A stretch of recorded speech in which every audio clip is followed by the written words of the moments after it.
Acordar cedo e ir pra correria do dia a dia não é moleza, mas Deus me dá força, tá ligado? Tem dia que o corpo tá cansado, a mente desgastada e a vontade é de desistir de tudo. Mas aí eu lembro, nada vem fácil. A vida não dá nada de graça e se eu quiser mudar minha história, sou eu que tenho que correr atrás. Reclamar não paga as contas, lamentação não enche a geladeira e a vida não tem pena de ninguém.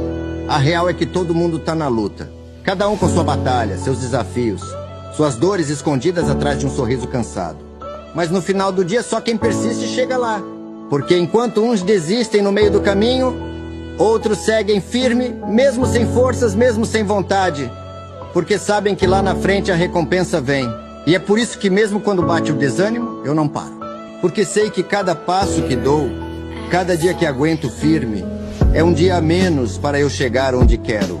O caminho pode ser difícil, mas pior ainda é olhar para trás e ver que não saí do lugar por medo do esforço.